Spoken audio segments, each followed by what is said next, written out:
Hello everyone, what is up? It is me, AlbyMTG. Today we have another episode of my Cardsphere story here.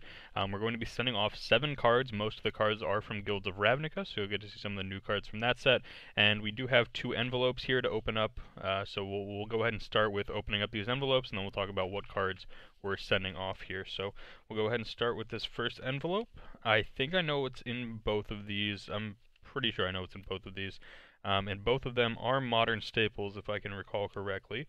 One of them is for a deck that I'm putting together, and the other one is for a deck that, wow, this is packaged extremely well. Um, huh, okay. I was not expecting there to be this much, for there to be this much adhesive on this envelope. Maybe it's taped down? I'm not even sure. There we go, we got it. Alright. Slowly but surely, we got there.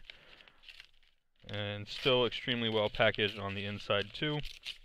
You can see it's nice in here with the trade number, and so go ahead and open this up, and yep, this is the one for me. So here we have a Goblin Guide from Modern Masters 2017, and again, this is just outstandingly packaged. This is kind of crazy. So it's got an inner sleeve, it's got the it's got the hard protector sleeve, then it's got tape to make sure that the Goblin Guide doesn't go out of the hard protector, and then it's inside of another like sleeve here. So this is an extremely well protected card, which I greatly appreciate from the individual who sent us this. I'm quite excited to have these Goblin Guides. For the time being, in Modern, I'm going to be playing a little bit of Black Green Rock. Assassin's Trophy's out, and I've been putting up great results with Black Green Rock before Assassin's Trophy was printed, so I'm going to try and, repeat some of those results with Assassin's Trophy now. But if, that doesn't work out, then I'm slowly putting together the pieces for Burn as well. So this is my 4th Goblin Guide. I have the 4 Eidolons, I have the 4 Charms, 4 Helixes.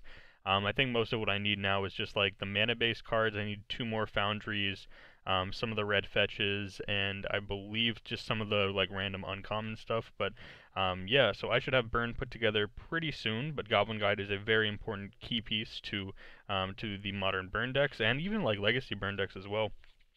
But with that being said, we'll go ahead and open up this next one here. This one came open extremely easy in comparison to the last one. However, it does appear to be packaged quite nicely as well. And we have a Creeping Tar Pit here from Worldwake. This is the final land that my friend needed to put together for his Modern Fairies deck. He was borrowing one of them previously, but now this is the final one that he needed, so he'll have all 4 of the ones that he owns now. He'll be able to give back the other one that he was borrowing, so pretty sweet for him to be able to use that in his Modern Fairies deck, and then also just some other blue-black decks that he'll be playing in the future. So with that being said, we'll go ahead and talk about the 7 cards we're sending off here. Basically what happened was my friend opened up a booster box of Guilds of Ravnica the other day, and he pretty much handed me the cards that were worth something that weren't named Assassin's Trophy, and just told me to send them off on Cardsphere. So that's pretty much what we're doing here today. So the only card that's not from Guilds of Ravnica here is a Gifts Ungiven here from Modern Masters 2013, or Modern Masters 1, whichever you prefer. So just another good card here. He has the Jace's Spellbook versions of Gifts Ungiven for his Modern Storm deck, so doesn't really need these ones anymore. After that, we're on to Guilds of Ravnica cards, and we have quite a few of the mono-red cards. People are really searching after some of these, so we'll start with Runaway Steamkin, which is just a fantastic card. I've seen this putting in a lot of work, especially in the SCG tournament over the weekend. This card just did fantastic. I believe it was Max McBetty who was the first person to play mono-red on camera, and he just put on a show with this card. It was quite good. Speaking of cards that Max McBetty put on a show with, Experimental Frenzy, again, goes very well with Runaway Steamkin. They just work extremely well together, and I can totally see Experimental Frenzy and Runaway Steamkin doing quite well in this standard season. And speaking of cards that go in that same deck, we have Risk Factor here. Risk Factor is a card that I did not expect to be putting up any good results whatsoever. It's a Punisher card. Punisher cards usually aren't good, but the fact that this has Jumpstart along with 2 pretty difficult choices here makes this card quite strong. Putting up a lot of great results again in the mono red decks with Runaway Steamkin and Experimental Frenzy, so Risk Factor, another good card that someone will want for their mono red deck. After that, we go on to Aurelia, Exemplar of Justice. Good little mythic here, one of the legendary creatures, this one being the Boros one, and she's just very good in Standard as well. I think Mono Red is probably better than Boros right now, but for the people who are still trying to make Boros work, then Aurelia is a key piece to most of those decks as well. So Aurelia, another good sought-after card here in Standard. After that, we have Divine Visitation, which again is another mythic here. His box, I believe, had 3 or 4 mythics, something like that. We just saw the Aurelia and the Divine Visitations here. Divine Visitation's a fun one. I'm not sure if it'll be a good one yet, but it's definitely a fun one. And then the final card we're sending off, which I believe is also the most expensive card we're sending off here, is Doom Whisperer. This was the big hit out of his box outside of Assassin's Trophy. Doom Whisperer plus, I believe his foil rares were also just like reasonable foil rares too.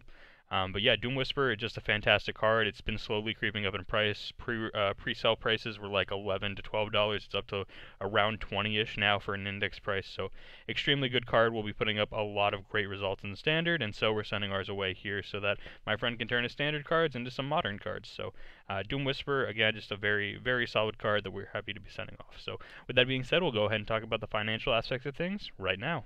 Alright, hello everyone, here we are on my receiving page. Again, we started off by opening the packages and then talking about which cards we were going to send off, so we're going to talk about the cards we received here first, and then we'll go into the cards that we're sending off.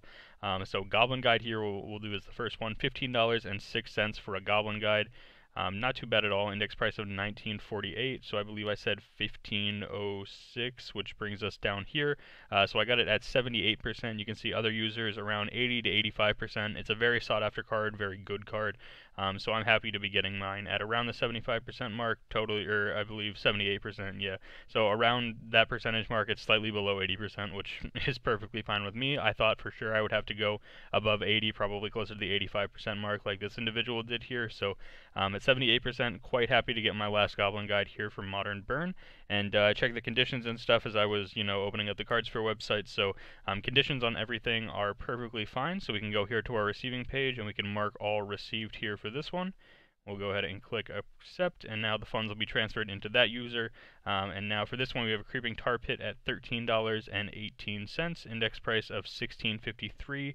I believe I said 13.18, so this was 78%, same price as the Goblin Guide, so works out quite well for us. You can see some went as high as 90% here, so even as low as 71% here just a couple of days ago on October 1st. So getting it pretty much anywhere between the 70% mark and the 80% mark is pretty much what we wanted, and so 78% works out quite nicely for us. Again, that finishes up all of the cards for his Modern Fairies deck, and we can mark this one as received as well. And now we can go back to our sending page, and we can go ahead and take a look at all the cards that we will be shipping out here from Guilds of Ravnica, as well as this one random Gifts Ungiven as well. So we'll start with Runaway Steamkin, $3.35, index price of $5.06. So I said $3.35, and you can see that this is an extremely, extremely sought-after card, as ours isn't even in the last 10 trades. Let me see, what day did I send this off? I accepted on October 6th. So if we look at Runaway Steamkin again, October 7th and October 8th make up all of the last 10 trades here. So this card is extremely, extremely sought after. I believe when we sent ours off, it was still around the 70+%, or maybe it was even above 80%. I'm pretty sure what I did for his, when he just gave me all the cards, I just, so I went to my halves list, and I have a special tag set up for him. His name is Andrew, so I just had the Andrew tag, clicked it, and then, I went to the send tab. My apologies. Went to the send tab, had his as Andrew, and then just put it to pretty much anything above 80%. Sent off everything that I could, and then set it to 75%. Sent off everything that I could. So I'm pretty sure after this video, I'm probably just going to accept these 2 trades here as well. So those will probably be in the next video that you guys will end up seeing. So yeah, that's that's just kind of neat. I think this is the first time in my Cardsphere story history that we've had a card that I was supposed to be talking about in the financial aspect section where it didn't show up in the last 10 trades. So I'm not 100% sure what we ended up sending it away for, but the index price was not quite at $5 yet, if I can recall correctly. So I think that this agreed trade happened before the big price spike in the Steamkin. I think it was still around 450, 475 possibly, but an extra $25 worth of index price being added on now. Next up is Divine Visitation here for $3.97. 397. Do we show up? We show up, but we're the very bottom one. This one at 72%. That one seems a little bit low compared to what I thought I was sending off most of the cards at, but we'll take it. It seems like that's what most people were going for, 75%, between 75 and 70% here over the last few days. So 72%, not too bad. Again, it's a little bit lower than I thought that I sent it off at, but still not too bad. We're not the lowest ones on here, but we're not the highest ones on here either. Next up, after Divine Visitation, we have the Gifts Ungiven for $4.93.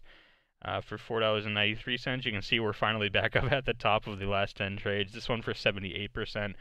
So again, not too bad of a trade here. I believe some of these other previous sends in this general area of Gifts Ungivens were also me selling off the other parts of his Gifts Ungiven playset. So I'm pretty sure this is ours, and then maybe this one or this one of those two is ours as well, I believe, but I'm not 100% sure. But again, same thing I kind of talked about before when I talked about it then, was 50% way too low for a modern staple, and just even an eternal staple essentially. Gets played in things like Canadian Highlander and Cube a lot as well. So just a decent little card here for not necessarily your Legacy and Vintage Eternal formats, but more of your Canadian Highlander, Cube. I'm not sure if it's legal in Commander. I kind of doubt that it is, but if it was legal in Commander, it would definitely see play there as well. So again, for us, 78% here for the Gifts Ungiven. After Gifts Ungiven, we're on to Aurelia at $10.18. Do we show up? We do, $10.18, so 77% here, not too bad. Ours is actually one of the higher ones on here. Some people sending them as low as 63%. So yeah, I believe 77% is actually the highest one on here. This individual technically, or I guess this individual here, wins over us though, because they sent it off at a higher index price. Dropped about 45 cents here in index price between ours, so or I guess this one was ours, so dropped significantly more, like 56% or 56 cents, but still at 77%. So that's just more people opening up Aurelias, getting more supply into the system, and trading them off. So there is Aurelia. Next up, Doom Whisperer for $14.16. 1416, and there we are, 77%. Again, ours is one of the lower ones on here. This, I think, is going to end up being one of those cards that you're really going to want to try and get 80+% for. Let's see if there's any. Yeah, so there's no offers now. So I think, honestly, if it was my Doom Whisperer, he told me to just send off things for like 70+%. He's not as picky. He just kind of wants the money right away, since these are his standard cards that he wanted me to trade off for him. He just kind of, you know, wants the money quicker. So I would personally be a little bit more patient with my Doom Whisperer, wait for something around 80 to 85%. Again, like some of these other users have done. Like this user here got a nice deal at 85%. Same with this one as well. So I'd probably be a little bit more patient, but again, we went with something reasonable for his as well. 77%. It's close enough to 80. And I believe this takes us to the last card, maybe the next to last card. Next to last card. All right, Risk Factor for $3.86. This is a card that's been continuing to climb up in value, $6.89 now for the index price. Ours doesn't even show up anymore because this card is just completely sought after, but you can see here $5.68 on October 7th, $6.88 here on October 8th. A big little jump there from over $1, so you can assume that if we sent ours off a day earlier than October 7th, then you can assume the index price was even lower when we sent ours off. But again, I think it was still above 75%, probably between the 75 to 85% mark that we ended up trading ours off for. And then now it takes us to the final card, which is Experimental Frenzy for $1.79. Again, this card spiked up a little bit here too, $4.81 now as the index price, and ours doesn't even show up, but it was significantly cheaper It was closer to like, I want to say closer to like $2 to $3 when we sent off the Experimental Frenzy. So again, this is another card that had a nice little price spike because of the SCG event over the weekend, and Mono Red continuing to put up great results here in Standard. So again, just another little card here that we're sending off via Cardsphere. Makes it 7 cards that we're sending off today. We received 2. 6 of these cards are from Guilds of Ravnica, most of them being mythics as well, half of them being mythics. And yeah, it's been a pretty decent day here for some Cardsphere trading, getting some modern staples and then sending out some standard cards that we can turn into modern cards. And other Eternal, format cards. So not a bad day worth of trading here. Hopefully you guys did enjoy the video. If you guys did, be sure to let me know down below in the comments section. Be sure to leave a like if you did enjoy. And of course, check out Cardsphere. They're a fantastic sponsor. They treat me so well over there. I absolutely love it being a sponsor, or being sponsored by them. It's fantastic. I love their service. They like the content I create, so it's a perfect match. So yeah, definitely go check out Cardsphere. Again, if you enjoyed the video, be sure to leave a like, and I'll see you guys here next time for another Magic the Gathering video.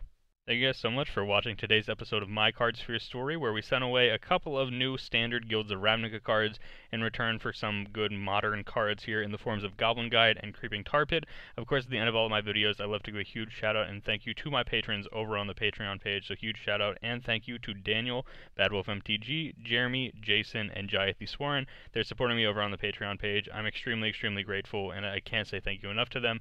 Super appreciate it. Your Patreon cards should be coming in the mail soon again, so look forward to those. And if you're interested in checking out the Patreon page yourself, you guys can go ahead and do so with the link down below in the description. That'll take you to my Patreon page if you're interested in checking it out. Again, you never need to feel obligated, but if you want to check it out, I'd be greatly appreciative of that as well. So thank you guys so much for watching the video, and I'll see you guys here next time.